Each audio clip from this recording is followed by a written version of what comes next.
Fala pessoal, muito boa tarde, iniciando aqui a nossa transmissão, Operação Papiro SpaceX. Eu sou o professor Alan Soares, estou aqui para te ajudar com essa disciplina aí que muitos têm receio, muitos têm medo, de repente acham uma dificuldade muito grande aí em mecânica. Estou aqui para te ajudar com essa disciplina, fera. Então você que está aqui, já temos aí 12 pessoas ao vivo. Espero que essa live encha, venha mais pessoas aí. Só estamos iniciando a resolução da SpaceX de 2020, fera. Vou pegar aqui as questões da prova do ano passado, tentar resolvê-las, obviamente, nessa nossa live de 1 hora. Acredito que não dê para resolver tudo, mas numa próxima oportunidade eu termino de resolver essa prova com vocês, que é bem importante, uma prova quentinha, que mostra para você como que a SpaceX cobra física na sua prova. Beleza, fera? Então, se você está aqui, está se preparando para a prova da SpaceX que vai acontecer esse mês, você está no lugar certo. Vou tentar mostrar para você o máximo de bizu possíveis para você ir para a prova da SpaceX aí nesse mês tranquilaço, fera. E você que está aqui iniciando sua preparação para a SpaceX do próximo ano, você também está no lugar certo. Mesmo que você esteja do zero aí, é importante você entrar em contato com as questões da banca da SpaceX. Então, antes de mais nada, queria aqui agradecer a presença dos monitores. Nós temos aí os monitores Brian, Rodrigo,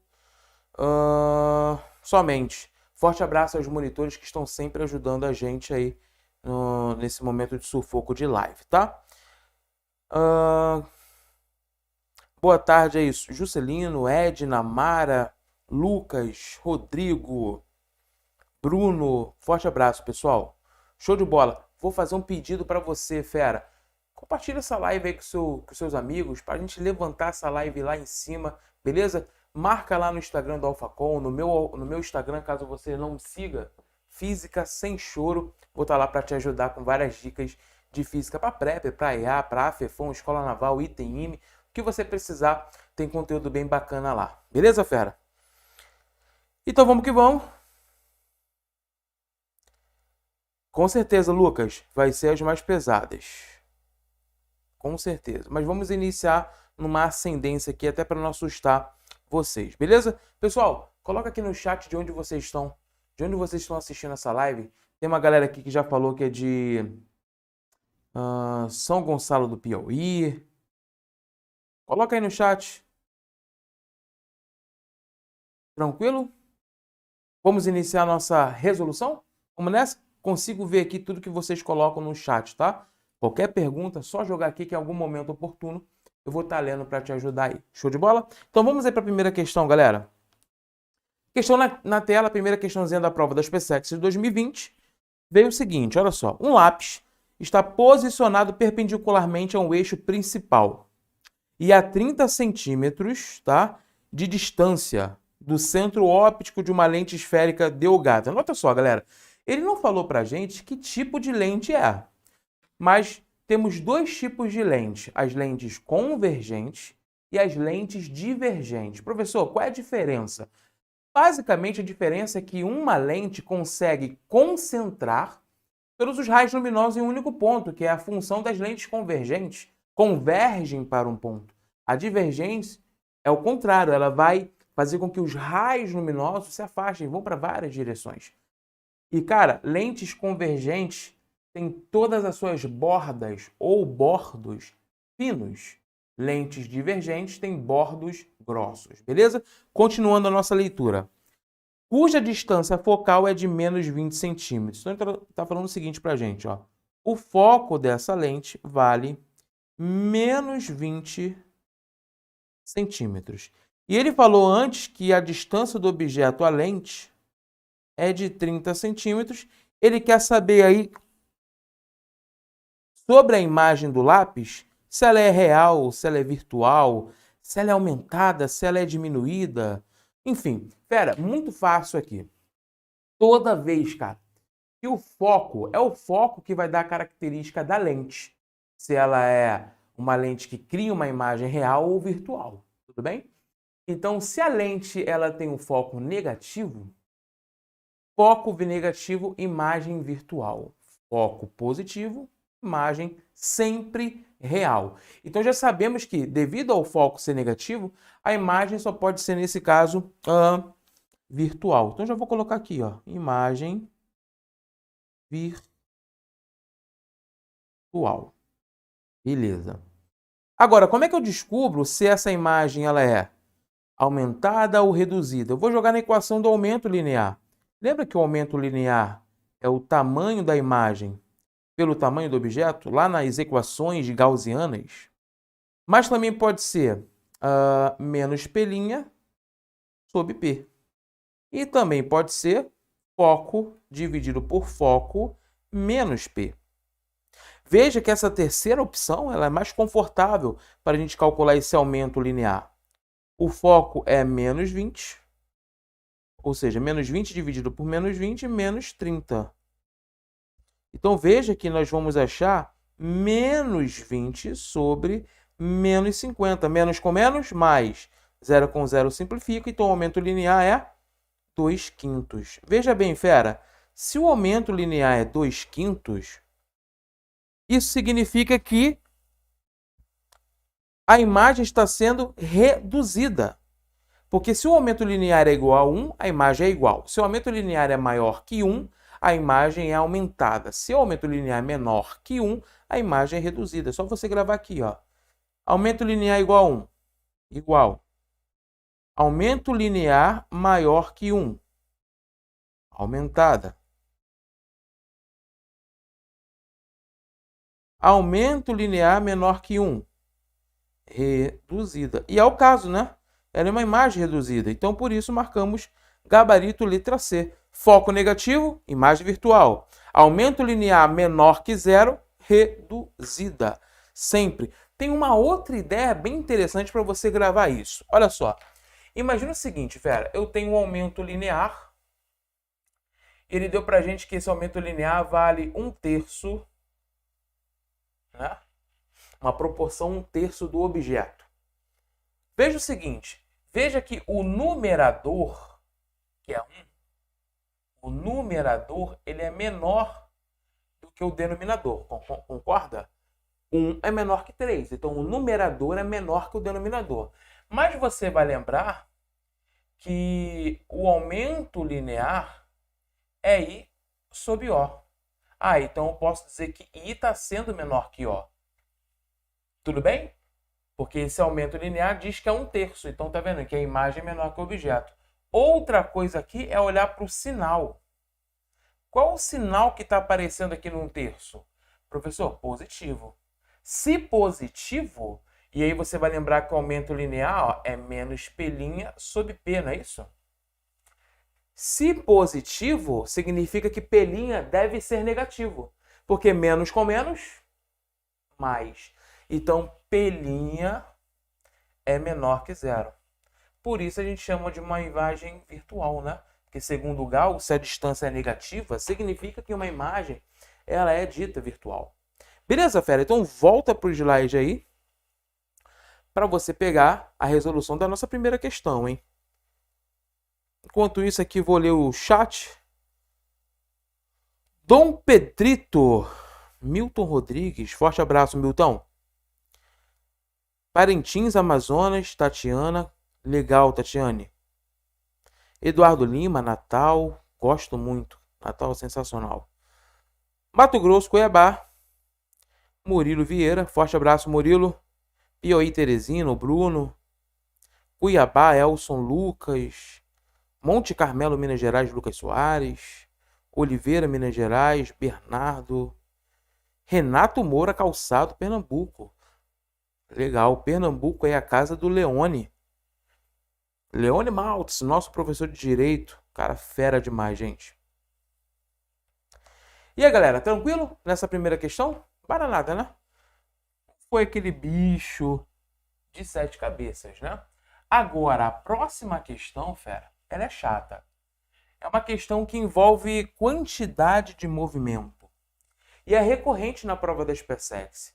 Tema como impulso, quantidade de movimento, colisões. É tema forte, trabalho, potência e energia. Então, você que está papirando para a SpaceX aqui agora do final do mês, você tem que fazer no seu raio-x o estudo de trabalho, potência e energia impulso, quantidade de movimento e colisões. Se você fizer essa revisão e chegar o dia da prova, você vai me agradecer, fera. Professor, na live lá você falou desses temas. Vai estar na prova, fera. Então fica atento para você não perder essa questão, beleza? Vamos lá para a próxima questão. Bom, dois blocos A e B livres da ação de quaisquer forças externas movem-se separadamente em um plano horizontal, cujo o piso é perfeitamente liso, sem atrito. Mas isso aí ele falou antes da colisão, tá? Os objetos estão livres de atrito antes da colisão. Aí o bloco A tem uma massa de 1 kg, move-se com uma velocidade de 1 metro por segundo. Então, ó, o A tem 1 kg, tem uma velocidade de 1 metro por segundo, na direção do eixo Y, no sentido indicado no desenho. No próximo slide aí vai ter o desenho, tá? O bloco B tem uma massa MB de 1 kg, então a massa de B também é a mesma massa de A, só que sua velocidade é maior, é o dobro, né? 2 metros, fazendo um ângulo de 60 graus com o eixo Y, no sentido indicado no desenho. Após a colisão, movimentam-se juntos em outro piso. Pessoal, sublinhando isso aqui que é importante, movimentam-se juntos. Há 3 tipos de colisão dentro da mecânica. A colisão elástica, que acontece através da conservação da energia, né? Também conservação da quantidade de movimento, por que não? Temos a colisão inelástica, que é o que está acontecendo aqui, que é uma colisão no qual acontece devido a uma perda total de energia. Isso quer dizer que os objetos passarão a se movimentar juntos. Então, olha só, houve colisão. Os objetos que se colidiram movimentaram-se juntos, colados, colisão inelástica. Há total perda de energia mecânica. Beleza? E a colisão parcialmente inelástica, que ela tem perda, mas ainda consegue restituir parte da energia mecânica. Que não é o que está acontecendo aqui, né? Já descobrimos, então, que essa colisão é inelástica, porque os objetos se movimentam juntos. Só que em outro piso. Só que agora, ó, rugoso, com coeficiente de atrito cinético igual a 0,1. Se tem atrito, tem perda de energia, né? Conforme o desenho abaixo, depois da colisão, o conjunto dos blocos A e B, agora unidos, percorreu até parar uma distância D. Fera, ele quer saber a distância que os objetos possuem até parar. Então essa é a nossa figura. Veja que o A tem uma velocidade de 1 metro por segundo no eixo Y, o B tem uma velocidade de 2 metros por segundo, formando 60 graus, né? Então se a gente pontilhar aqui, ó, um eixo Y também, né? De forma que fique paralela ao eixo do A, aqui também vai ser 60 graus, certo? Por que vai ser 60 graus? A gente está usando a relação aqui de retas cortadas por transversais, né? Alterno interno, certo? E aí, após a colisão, eles passam a se movimentar juntos aqui, ó. Só que veja, ó, que essa superfície tem atrito. Então, o que acontece quando um corpo movimenta-se sobre uma superfície com atrito? Olha só, eu tenho uma dada superfície porosa, rugosa, que possui um coeficiente de atrito dito cinético, que ele falou para a gente que vale 0,1. E aí, olha o que vai acontecer. Eu tenho um sistema que está se movimentando junto, eu vou colocar como se fosse um corpo só, ok? Um corpinho só, que aqui é A mais B.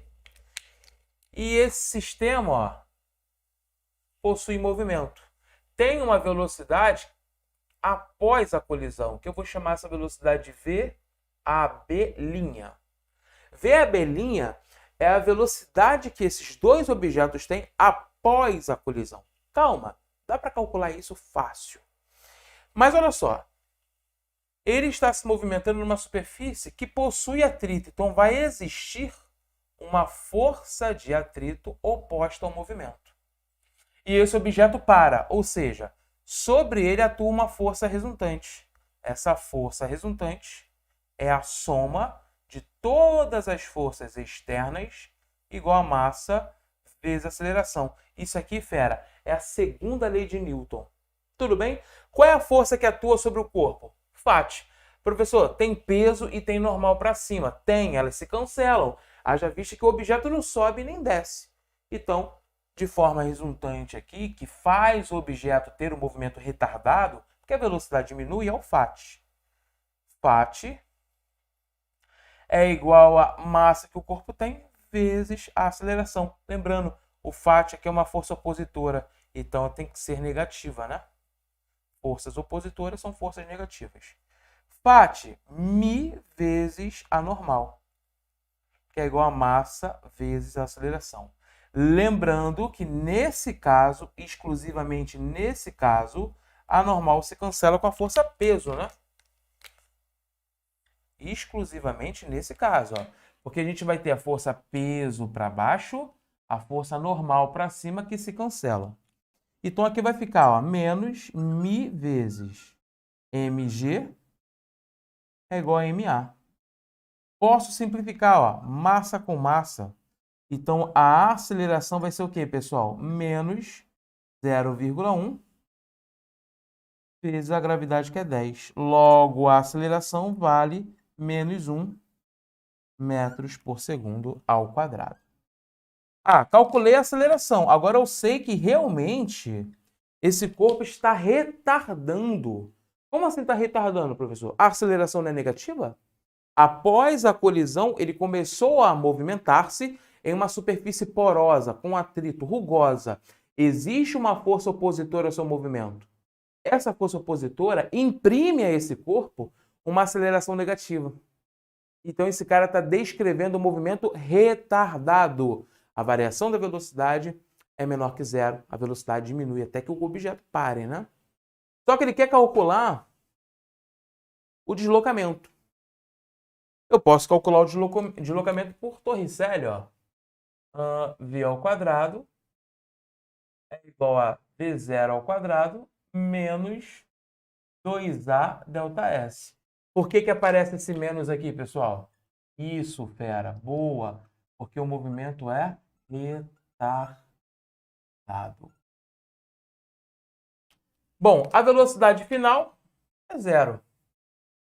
A velocidade inicial é a velocidade que o conjunto tem, menos 2 vezes a aceleração, que é 1, vezes o ΔS que eu quero descobrir. Ou seja, 2 vezes ΔS é a velocidade que o conjunto tem após a colisão ao quadrado. Então, a distância é a razão da velocidade que o conjunto tem após a colisão ao quadrado dividido por 2. Então, veja, não tem como calcular esse deslocamento se eu não sei a velocidade após.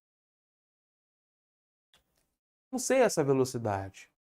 Agora, a gente pode calcular. Veja bem, volta para o slide aí, ó. Voltando para o slide, perceba o seguinte. Antes da colisão, o corpo A tem quantidade de movimento, que é a massa vezes a velocidade. Qual é a massa? 1. Qual é a velocidade? 1. Então, qual é a quantidade de movimento de A antes da colisão? 1 km por segundo. Qual é a quantidade de movimento de B?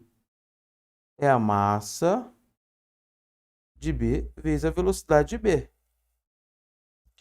Qual é a massa? 1. Qual é a velocidade? 2, não é isso? Então, nós vamos ter 2 km metro por segundo. Então, veja, já sei a quantidade de movimento de A e já sei a quantidade de movimento de B. Show de bola. Tranquilo, tranquilo, tranquilo. Só que nós temos um problema. Antes da colisão, nós temos que o B não possui o mesmo sentido do A. A gente teria que tirar uma resultante dessas quantidades de movimento. Veja bem, ó, o A tem um vetor para baixo, né? Aqui está a quantidade. Deixa eu melhorar esse vetor. Aqui está a quantidade de movimento do A. E aqui está a quantidade de movimento do B. E que formam 60 graus, né? Um ângulo de 60 graus aqui, ó. Esse ângulo vermelho aqui é aquele mesmo ângulo que eu desenhei lá no início, 60 graus. Aqui está o que, pessoal? Boa, a resultante. A quantidade de movimento resultante. Se esse ângulo lá é de 60 graus, basta então ó, a gente fazer a lei dos cossenos, né? Então, nós teremos que a quantidade de movimento resultante é igual à quantidade de movimento do A mais a quantidade de movimento de B mais 2 vezes a quantidade de movimento de A vezes a quantidade de movimento de B vezes cosseno de 60 graus. Então, pessoal, veja bem. Calma, calma, calma. Percebemos que tudo que aconteceu após a colisão, ele vai entrar no movimento cuja trajetória é rugosa, tem atrito. E esse atrito é cinético. E esse atrito vai impor uma aceleração negativa. Uma frenagem está acontecendo de forma que o objeto pare a tantos metros. E aí, utilizando a equação de Torricelli, sabendo que o movimento é retardado, que a velocidade final é zero, a gente consegue calcular o deslocamento, que é o que ele pediu, só que eu não sei a velocidade após a colisão. Porque após a colisão que ele vai entrar na pista rugosa. Então, eu preciso calcular essa velocidade após a colisão. Para isso, eu tenho que saber qual é a quantidade de movimento inicial. Porque a quantidade de movimento antes e depois são iguais. Então, por isso, eu estou fazendo aí a quantidade de movimento resultante. Então, veja, a quantidade de movimento resultante vai ser a de A, que é 1 ao quadrado, a de B, que é 2 ao quadrado, mais 2 vezes 1 vezes 2. Cosseno de 60 é meio, né? Show! Então, a quantidade de movimento resultante vai ser 1 mais 2 mais 2, não é isso? Opa, aqui é 4, desculpa. 2 ao quadrado, né? Pelo amor. Então, isso aqui vai dar 7, né? Logo, a quantidade de movimento resultante é a raiz de 7 km por segundo. Tá comigo, fera? Tá comigo? Então, veja, sabemos qual é a quantidade de movimento antes da colisão. Então, aplica aqui comigo, ó. Quantidade de movimento antes é igual a quantidade de movimento depois. Lei da conservação da QDM, da quantidade de movimento. Antes vale o quê? Raiz de 7. Depois da colisão. Depois da colisão, nós vamos ter o seguinte. Quantidade de movimento vai ser a massa que os corpos possuem, MA mais MB, vezes a velocidade que eles vão ter após a colisão. Logo, raiz de 7 é igual a 2 vezes VA', VAB', né? Então, VAB' é raiz de 7 sobre 2 metros por segundo. Achamos a velocidade. Com essa velocidade, eu agora acho o quê? Boa, o deslocamento. Veja, ó, que o deslocamento vai ser a raiz de 7 sobre 2 ao quadrado sobre 2. É isso. Então, o deslocamento vai ser raiz de 7. 7 sobre 4 sobre 2. Repete a primeira, multiplica pelo inverso da segunda. Isso aqui vai dar para a gente 7 sobre 2, é isso? 7 sobre 2. Aproximadamente isso. Que dá aí 3,5. Deixa eu ver aqui se é isso mesmo, tá? Deixa eu ver só os nossos dados para ver se eu não errei nada. Massa 1, massa 1. O coeficiente de atrito também está certinho. Opa, é 7 oitavos, né? É 7 oitavos. Errei aqui, ó. Apagando aqui, ó. Nós vamos ter 7 sobre 8. E que isso vai dar a alternativa 0,875 metros, que é gabarito D, de delta.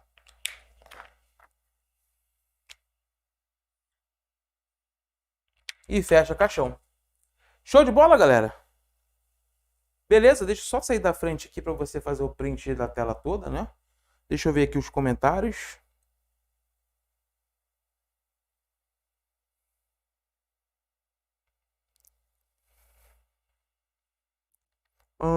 Pergunta pro Heitor, brabo na área. Forte abraço, Heitor. Tamo junto, fera. O melhor que nós temos.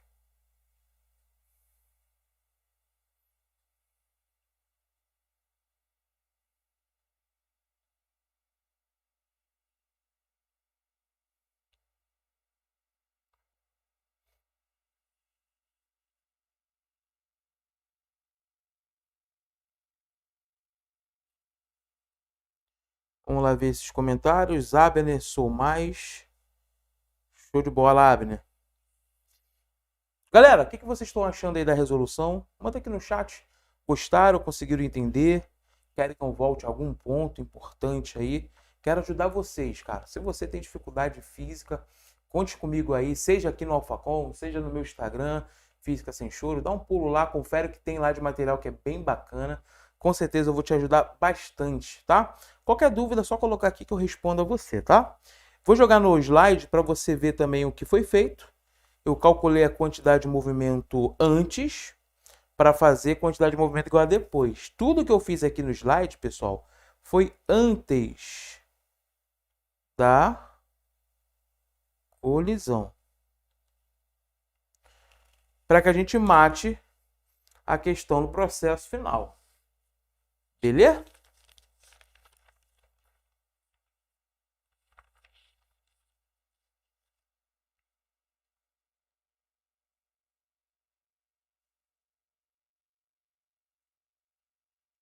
Vamos para a próxima?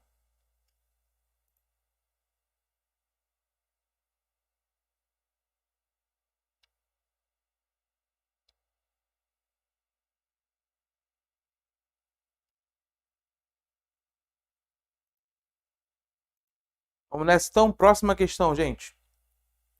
Se um corpo descreve um movimento circular uniforme, então o módulo da força que age sobre o corpo é... Aí ele colocou ali símbolos, 1, 2, 3 e 4, cada número tem ali uma pequena frase, né? Então, por exemplo, o módulo da força que age sobre o corpo é diferente de zero, igual a zero. Bom, é diferente de zero, porque a força resultante em movimentos circulares, apesar de ser uniforme, existe, é a força centrípeta, né?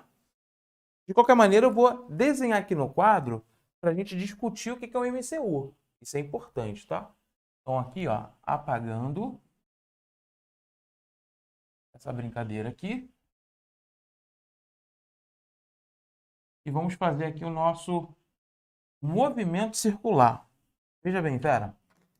Eu tenho aqui, ó, um trajeto circular. Aí, o objeto está bem aqui, ó. Bem nesse pontinho. Ele possui uma velocidade constante. Essa velocidade aqui vale V. E aqui é a posição inicial de uma trajetória cujo raio é R. Beleza? Show de bola. Aí, o que vai acontecer? Como esse cara tem velocidade constante, em nenhum momento ele vai parar. Então, ele vai percorrer diversas posições, ó, como, por exemplo, essa posição. Veja que aqui, ó, a velocidade que também tem o mesmo módulo V. No entanto, a direção e o sentido são diferentes, né? Veja que aqui é o ângulo central φ. E veja que a velocidade, por ser uma grandeza vetorial, além de módulo, ela tem direção e sentido, obviamente. E veja que o módulo é sempre o mesmo, por isso que o movimento é circular uniforme. No entanto, a direção muda, o sentido muda também. A grandeza que faz a direção e o sentido da velocidade no MCU mudar é uma grandeza chamada de radial centrípeta. Olha, aqui ó, nós temos uma grandeza centrípeta, chamada de aceleração centrípeta, criada por uma boa força centrípeta. Ou seja, no MCU, a força resultante ela é diferente de zero. A força resultante é igual à força centrípeta, que vale mv ao quadrado sobre r. Então, a nossa primeira aí, ó, o módulo da força que age sobre o corpo é o que, pessoal? Diferente. Diferente de zero. Então, já sei que não pode ser a letra C e não pode ser a letra D. Show de bola! O vetor quantidade de movimento, qual o vetor quantidade de movimento, pessoal? É a massa vezes a velocidade. O vetor quantidade de movimento muda? Não muda com o tempo? Muda. Por que muda? Olha para cá. A velocidade a cada instante não está mudando a sua direção e sentido, porque existe a cada instante força centrípeta, cara. Então, quando ele está aqui, ó, a direção e sentido já mudou da velocidade. Se a velocidade muda, a quantidade de movimento também vai mudar. Então, muda. Então, nesse caso aqui, pessoal, muda. 3. Então, vamos lá. Diferente de e muda. Então, já cai a letra A também. 3. O trabalho realizado pela força é nulo. O trabalho realizado pela força é nulo. Sim, o trabalho realizado pela força é nulo porque o trabalho, né, força vezes a distância, pessoal. A força é constante, que é a força centrípeta. A força centrípeta, ó, é mv ao quadrado sobre r. Então a força é constante, tudo bem. Mas o deslocamento não existe. Ué, professor, mas ele não está percorrendo o arco de circunferência? Tudo bem. Mas em qualquer ponto que ele esteja, a distância dele com o centro vale quanto? R. Porque o trabalho, né, da força centrípeta, a força centrípeta não aponta para o centro, em qualquer ponto a força centrípeta não é a mesma. E olha que a força centrípeta varia com o raio. Se o raio diminui, a força centrípeta aumenta. Isso é normal, porque se o raio diminuir, o corpo gira mais, né? Ou seja, tem uma maior velocidade. Então veja que nesse ponto e quaisquer que existam, o raio vai ter o mesmo valor. Então por isso que o trabalho é nulo. Então nesse caso só resta pra gente o quê? Letra D, né? Ó, diferente de, muda, nulo. Vamos ler aí a outra. A energia cinética é constante, poxa. A energia cinética, pessoal, é 1/2 de mv ao quadrado. O módulo da velocidade é constante. Logo, a energia cinética também é constante, marcando então o gabarito letra D. Beleza, pessoal? Tranquilidade? Pessoal, você que está aqui assistindo a live, comenta aí o que você está achando da live. Marca lá depois no Instagram. Segue lá o professor no Instagram, Física Sem Choro. Vamos que vamos.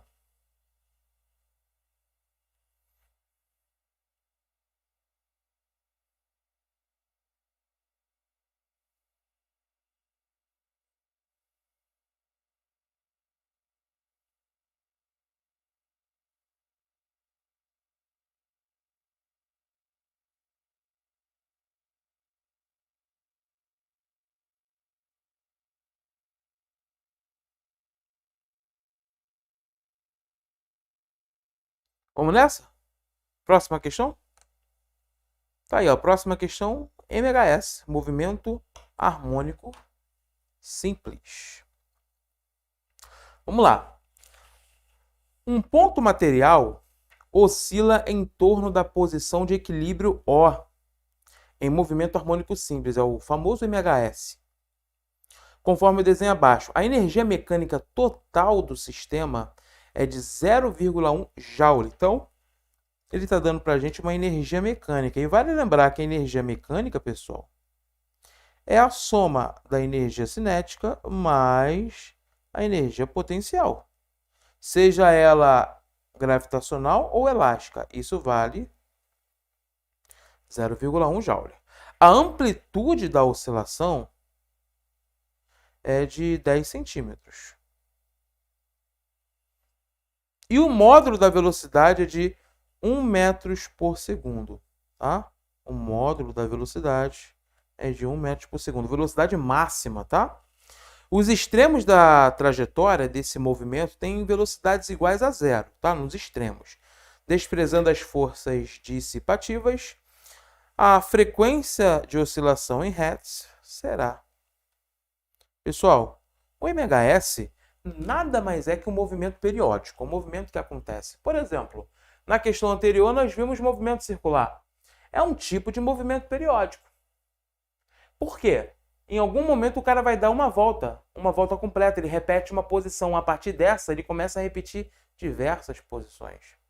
Então, vou até aproveitar esse desenho aqui, ó.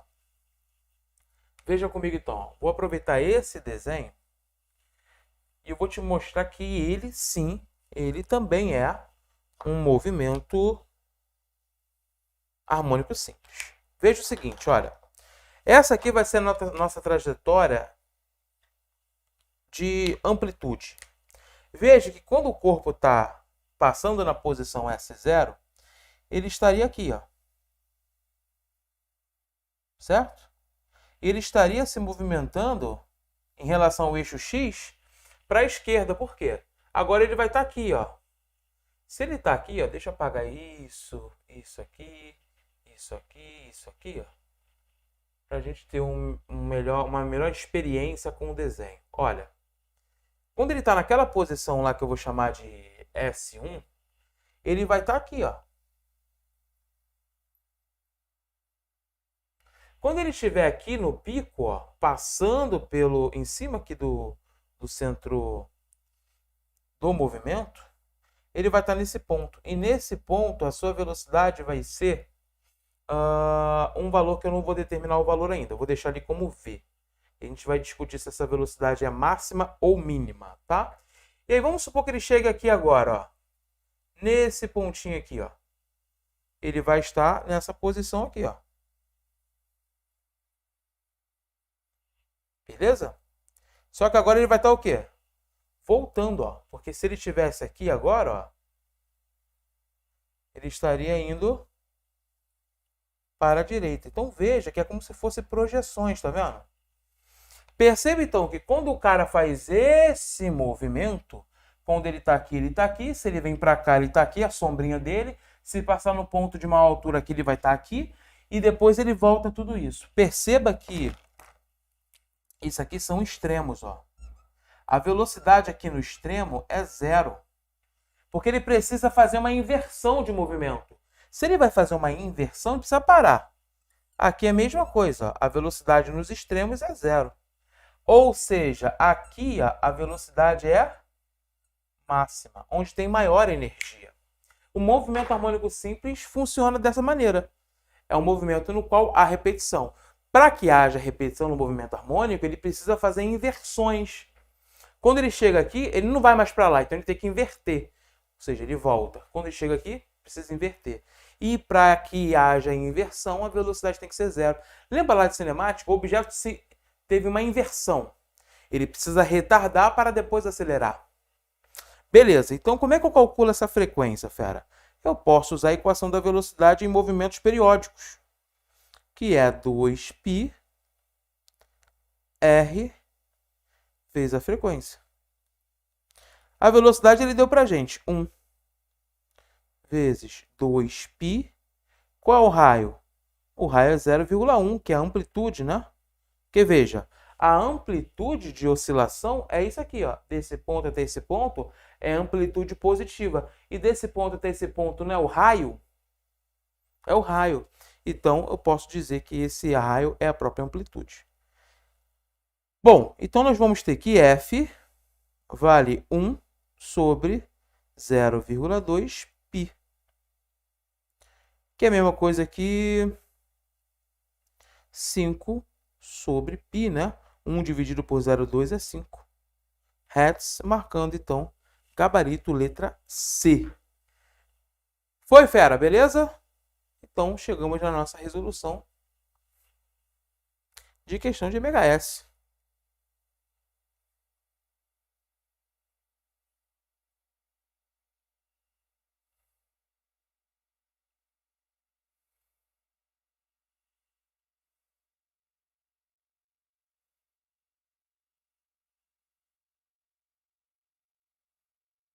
Show de bola, galera? Tranquilo? Vou jogar aqui no quadro para você fazer aquele print também do nosso movimento aqui do MHS.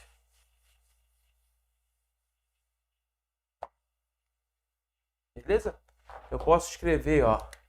Eu sei que a velocidade, por exemplo, angular, ela é a linear, certo? Melhor, posso escrever isso aqui antes, ó. É ΔΦ sobre ΔT. Só que ΔΦ, quando dá uma volta completa, é 2π, não é isso? 2πt. A frequência é o inverso do período, 2πf.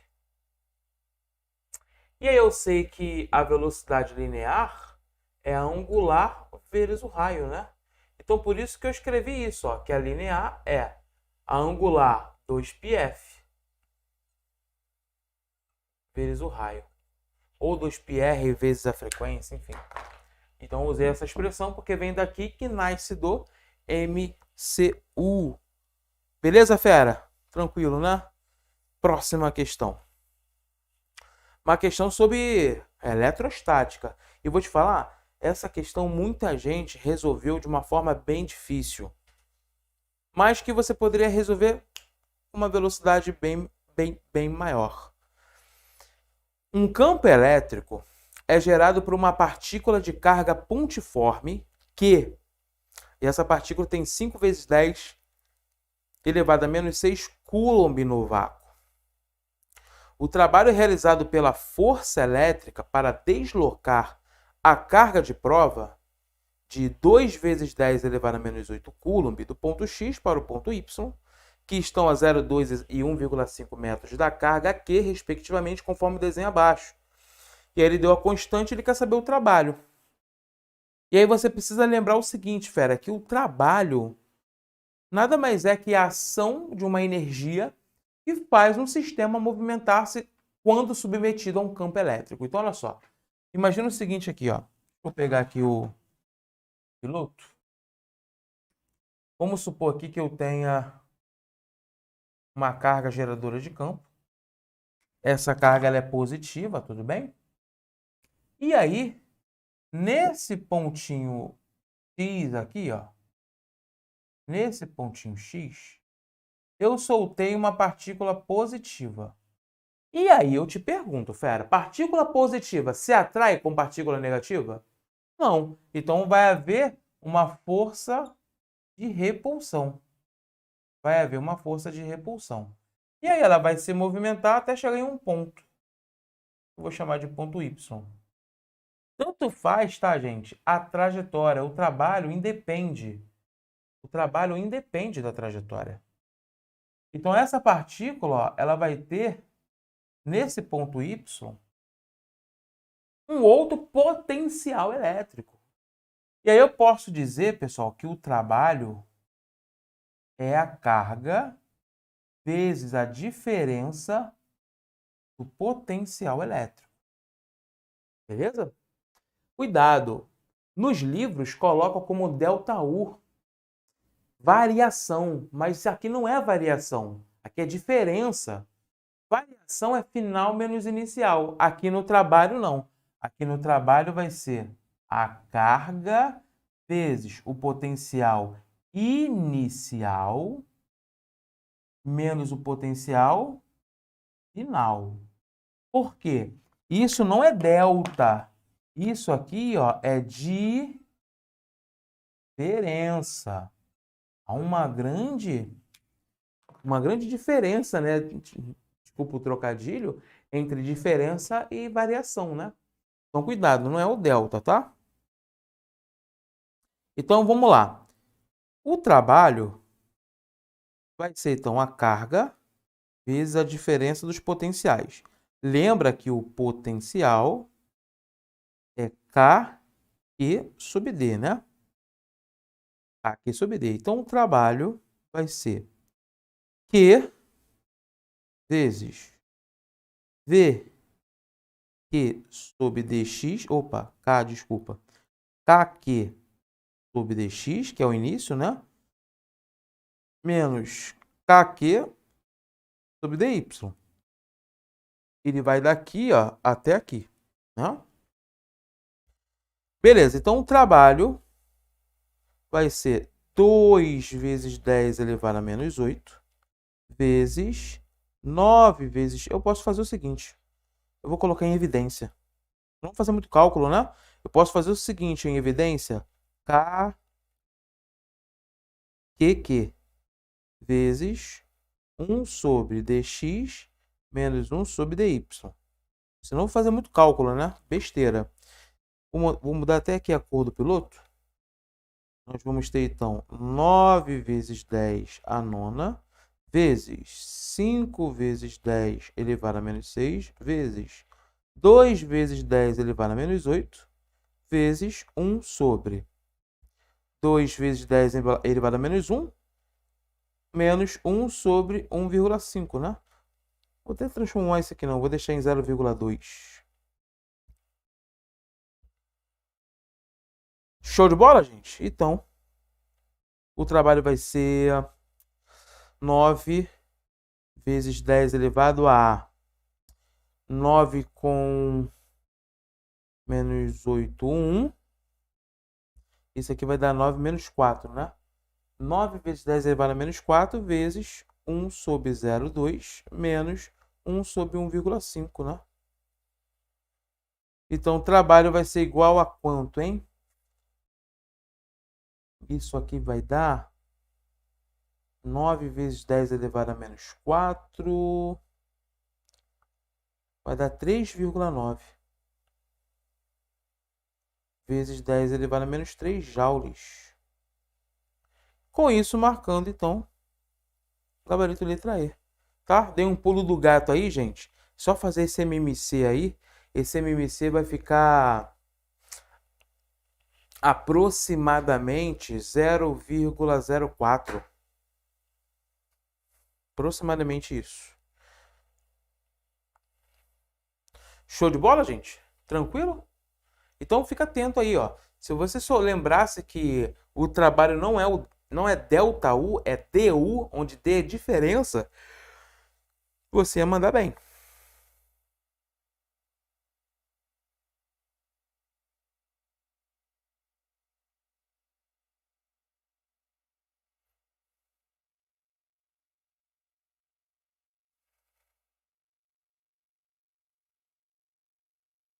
Sucesso, galera? Tranquilo?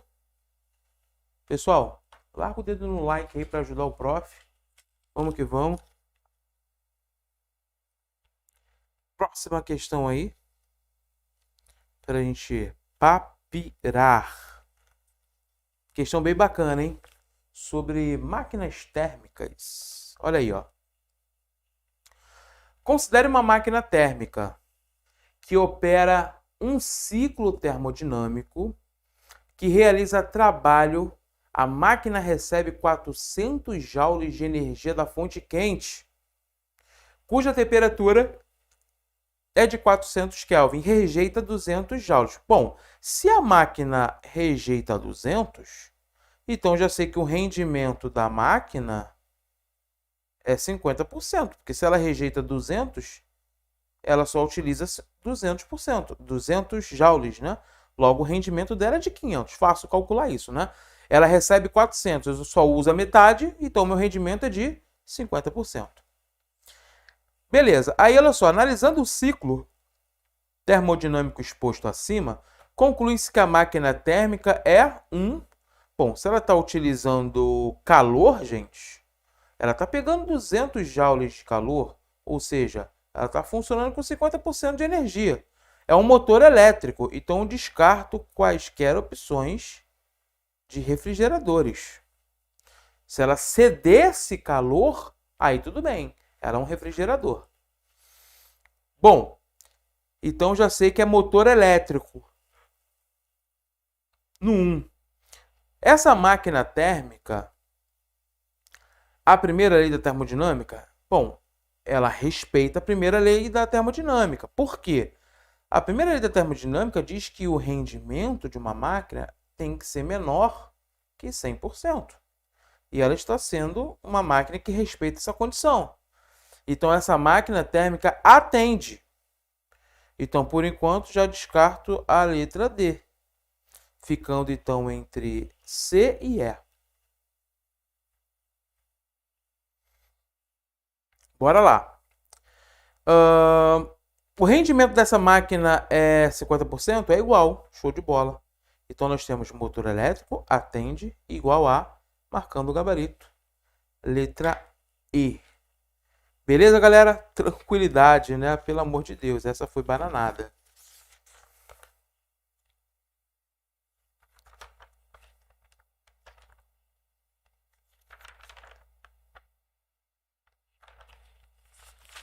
Show de bola.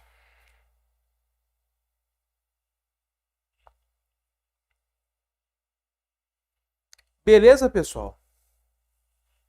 Eu só vou dar um pulo do gato aqui numa questão, porque é uma questão que não dá para a gente resolver nessa live. Ela vai tomar muito tempo, porque é uma questão de loop, ok? Mas fique sossegado, na próxima live eu vou estar resolvendo aí essas questões com vocês restantes da prova de 2020, tá? Loop é importante estudar, mas não vai dar para a gente matar ela aqui no quadro, nesse resto de live. Nós temos aí 10 minutinhos. Então eu vou tentar achar uma questão mais legal que dê para a gente resolver aí em 10 minutinhos, tá? Bom, vou resolver uma questão bem interessante de magnetismo. Olha aí, ó. Um fio condutor no trecho KLM, sendo KL 8 metros, sendo LM 6 metros, está dobrado em ângulo reto e está ortogonalmente inserido em um campo magnético uniforme de intensidade 0,40 Tesla. Esse fio está conectado a um circuito resistivo que é composto por um gerador ideal de DDP 40 volts, né, que a gente chamou de eletromotriz ou DDP. As resistências são R1 8, R2 12 e R3 24, conforme desenho abaixo. A intensidade da força resultante de origem magnética que atuará sobre o fio condutor no trecho KLM vale. Então, pessoal, ele está querendo saber a força magnética nesse condutor. E aí você vai lembrar que a força magnética é o campo magnético vezes a corrente vezes o comprimento, não é isso?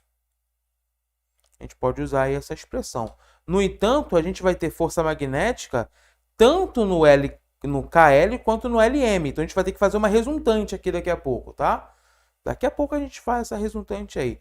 O importante é achar a corrente. Porque, olha só, vai sair a corrente, ó, aqui do polo de maior potencial. E aí, ela vai percorrer esses pontos, ó. Aqui é o ponto que eu vou chamar de A. Aqui também vai ser o ponto A. Haja visto que eu posso movimentar o ponto A até aquele ponto. Assim como eu posso dizer que aqui é B, então aqui também vale B. Esse é um tipo de circuito elétrico muito comum e que aparece em provas. Que é um circuito que engana bobo. O cara acha que está em série, mas na verdade está em paralelo. Então, fera, essa resistência equivalente, deixa eu fazer aqui no quadro, para eu ter mais espaço, tá? Esse circuito elétrico, então, é um circuito que apresenta resistores em paralelo. Então, olha o que vai acontecer com esse circuito, fera. A resistência equivalente, nesse caso, vai ser 1 sobre REC, que é igual a 1 sobre R1, que é 1 sobre 8, né?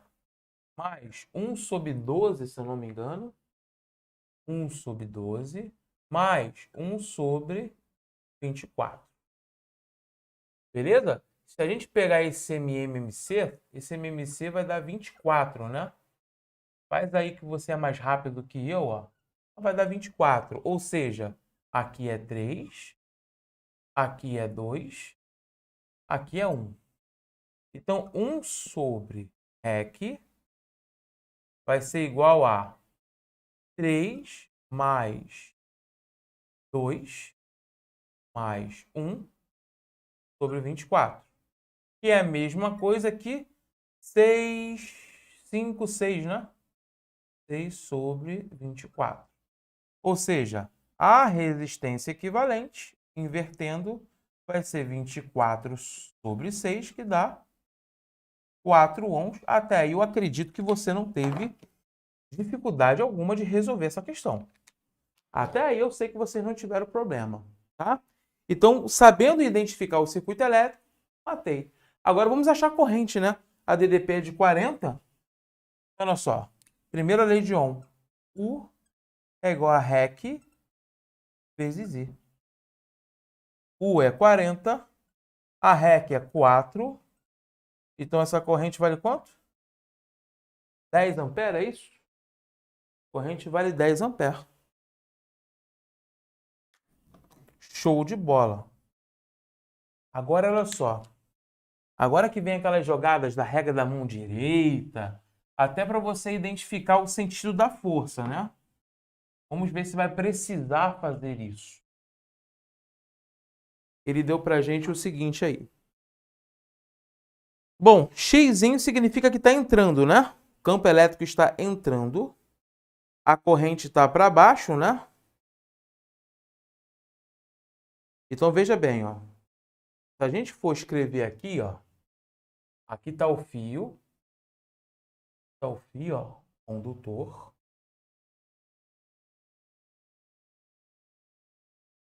Aqui está o fio condutor, forma 90 graus.